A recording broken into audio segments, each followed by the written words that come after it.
嗨，欢迎大家回到Gina TV，有非常多同学在学习雾眉和飘眉这些课程。那大家呢都会知道最后一天要做真人实操，但是呢我就发现好像有蛮多同学的他想象中的真人实操，跟我在帮他们上课的要做的事情好像不太一样。真人实操呢是课程中的一个环节，是你雾眉的人生的开始，并不是结束哦。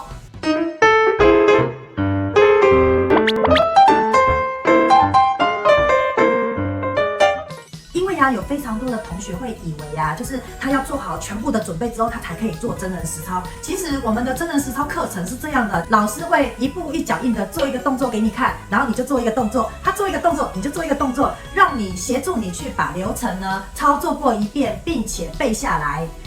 而不是你所有都要背完了再来考试给他看，不是这样子的。真人实操把流程背下来呢，是你雾眉的人生的开始，并不是结束哦。那大家可能对这个部分呢有一点产生了误解，所以真人实操呢是课程中的一个环节，不是考试。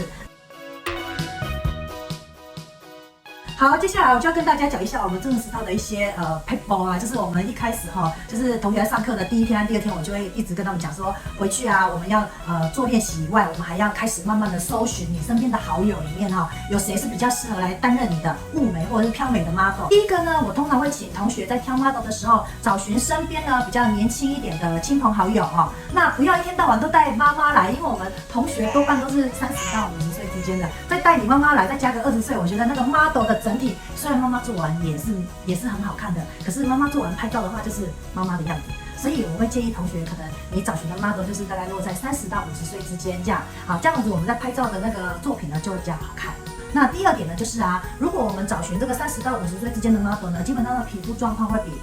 年纪大的人呢来得好一些。那我们在进行上色的时候呢，也会比较容易一点，难度也不至于太高。第三个就是我们尽量找有耐心的 model 所以从你的亲朋好友里面找对于你是有耐心的人。有时候我们在上课的时候，同学可能手法比较不太正确，那 model 可能就会有点痛。那这个过程 model 就会变得有点不耐烦的情况之下，同学在上课的时候就会非常的紧张。好，那下一个问题就是上课后多久实操？我个人是觉得就是看状况，看学习状况。我觉得如果要以一个比较舒服、比较不赶的，所有人都可以的状况呢，我觉得大概就是你上完课之后回去慢慢练习，然后1个月后要做实操。但是这个是否一个比较慢一点点的学习状态。那如果你是要第一天、第二天上课完马上要实操的这种也是可以的。这种的话呢，比较多呢会落在这个海外同学，或是他本身有一点点经验的，这样有学过，曾经有学过一点点的这样的同学就比较适合前面连续3天，就是上完2天基础课程马上实操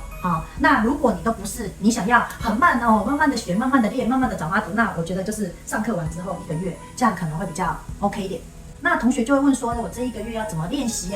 实操前要如何准备呢？那我们就是上完课之后呢，每天回家练习1到2个小时之间。好，我让你周6周日可以休息哦。好，那你这样好好的练习之后呢，并且我们在我们的讲义后面有全部你实操的时候所有要准备的清单 list， 该准备的东西全部都有。准备一个工具打1个勾，准备一个工具打1个勾之后呢，这样子你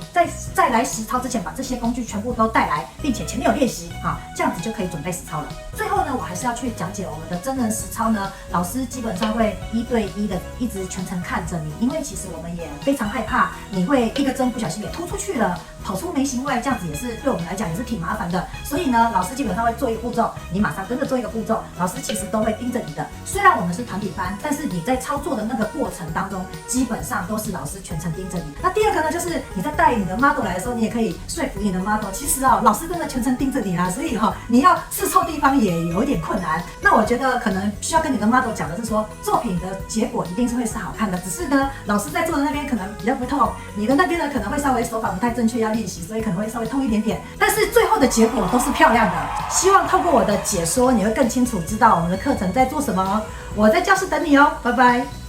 如果你喜欢我的影片，请帮我按赞、分享、留言、订阅，并且要打开小铃铛，你就会在第一时间收到我们的最新消息。我是Gina，我们下回见，拜拜。